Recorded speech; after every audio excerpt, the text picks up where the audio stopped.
talk about Vertical Joyride, man, because I was listening to that last night and I was just, ugh. You know what I mean? It got that like that psychedelic feel to it. You know, it just feels like, and it got like that funky worm type of movement to it. You know, and it's funky worm. It's sexual. Oh, it is funky worm. Funky worm. You know, that was my homage to the state of Ohio Players. That's funky worm. Okay. And I wanted to use that for years. So when I finally got a chance to sample it, and I ran out of sampling time. So the last clip of the sample, I had to reverse it to make it work. That's what gave it the little swing. And Vertical Joyride is pussy. Yeah. See, Vertical Joyride is when you're looking up at the girl and you got the line, you looking at the cut, you know, and just how you feel. It's basically, I wrote that being high, trying to get some ass one night. Oh, so that's what the Vertical Joyride. I'll be your tour guide on this Vertical Joyride. Yeah, it's sex. Yes, that's what it is. All day. Some of the best.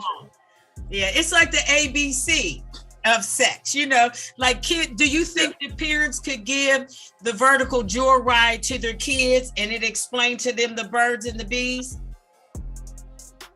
Probably about 5 years. They done learned everything off the internet and all that shit. Yeah. So if it's gonna be a more constructive learning tool, right, especially for the medicated induced children that'll be going on right now, them motherfuckers gonna be eating gummies in 6th grade in a couple years. That's how I feel. So the spike gummies? Yes. Wow. Yeah. They probably gonna have this shit for kids. I'm saying that the whole fucking country's gonna be high. We've been, you know, everybody been high for years. Now it's just legal to be high. It's gonna be some other shit going on. And hopefully I can come up with a Vertical Joyride brand of gummies. I may do that. Yeah, that would be good. I mean, because it's so sexual. And you can do the gummy with beers in the shape of like a butt, you know, because I know how much you like that part of the anatomy. So, I'm a black guy. That's what I mean. Have a butt. They call them the big butt gummies, you know. Put a little Viagra in them. Man, some Viagra induced gummies. So did that Viagra right on us? You know what I mean? I might turn it on. We done look. We done gave away to put a $1 billion idea out on here. Yeah, don't nobody steal that shit. Yeah, you heard it first right here. Don't be trying to steal it. But I was getting ready to say. Yeah, they ain't stolen enough. Yeah, they stealing everything. Yeah, man. You know, plus we giving it away it's too. The era. So we giving it away. But yeah, that would be nice. What's up? What I was going to say, though, if I was to take one of those gummies with that Viagra that you want to add, I'm wondering, would it have me come back as a man? Would I come back and be like, yeah, you know what I'm saying? I want to ride that. No, it'll be the we'll use the female version of Viagra for the women's. Oh, okay. Okay. So just like the super, can just be wet, just wet. Super duper.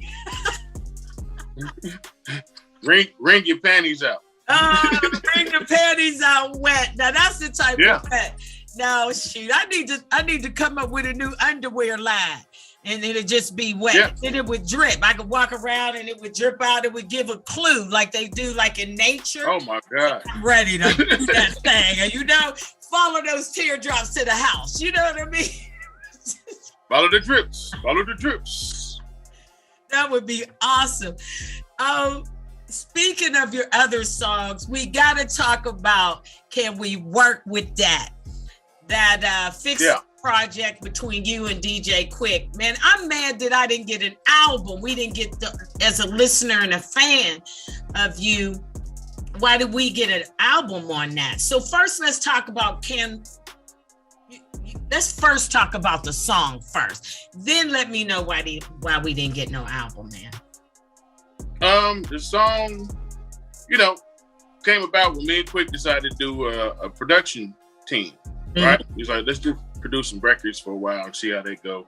Okay. Because it's producer era, like 2005, 2006 or whatever. Finally started working 2006.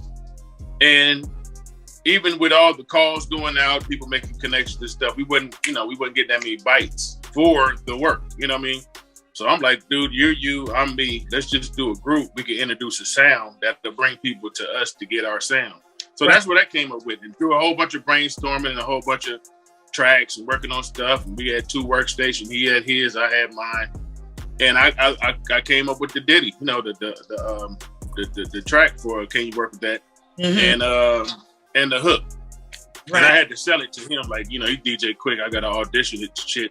So I get the hook done. He an audition, don't he? Like, what's going on? He's a perfectionist. You're a perfectionist. You know what I mean? I got to audition for my nigga. I got to tell him I got the hook. How you like the hook? And, all right, I wrote my verse, and I was like, okay, well let's get your verse going. He didn't want to do the record for a long time. Like every time he take a break on his shit, I'd play him the song. I play him the track. Like, come on, man, just record it for me, man. You ain't gotta be on it. Just record it for me.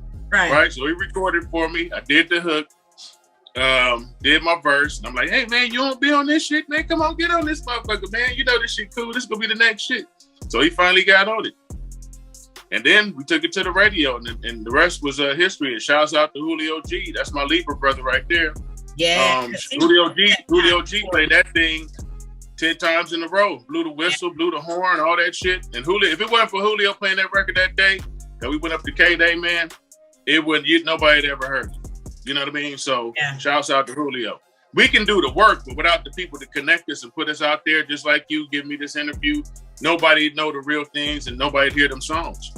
Yeah. So yeah, shout out to Julio G, because I mean, man, that record was so different, and it did introduce a new sound to hip hop at that time in 2007. It was just like it changed things. I've always wanted to know what that girl was saying in that other language. Does anybody? I mean, do you know? Or y'all just? I know it's in Portuguese. It's Portuguese. I watched the video one time on YouTube, and somebody rewrote what she said. I don't know, something like, if you want to be with me, blah blah blah, or something. It didn't have, like, I told her, because I heard her speaking Portuguese. This is our homegirl Claudia, man. Claudia from Bobby Brown, My Prerogative video with the high top and the guitar thing. That's Claudia, y'all. And she did that spoken part, because I heard her talking. She talking shit in the studio. I'm like, say that, put that on the record.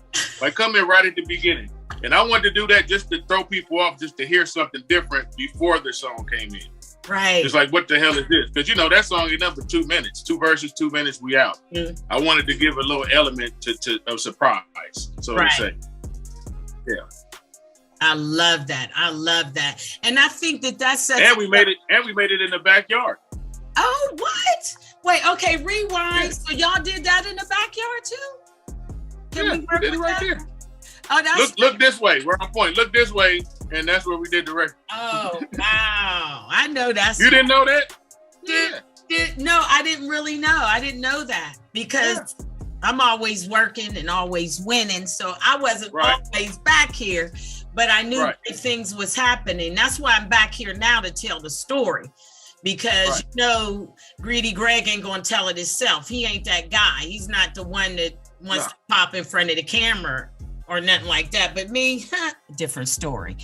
So I'm here to regurgitate, recapture, and also remake some of the magic that has occurred in the yard. And and we work with that.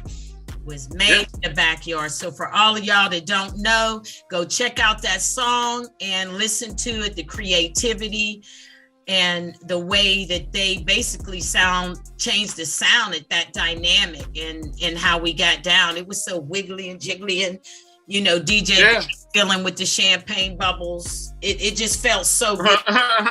Champagne Q. He loved that champagne. I call it Champagne Q. Yeah. He's on the champagne. Yeah, but at the same, the same thing though. That record's on iTunes. Just ain't being promoted. I put it up in 2008. Everybody like, where can I get it? I'm like, where you get the rest of your shit? Right. So just go on iTunes. It's under the fixtures. It's there. Wow. It's a slow burn, but it's up there for whoever want to just hear what we was working with. Not funny, but during making that album, other songs and guest artists we got, Jim Jones and all kind of people's on there. Rich Boy, and we had some good things. Twisters on there. Yeah. Yep. Really. The nice. Fixers. It was a shooting star that didn't run out of gas, but it kind of had to come back down to earth.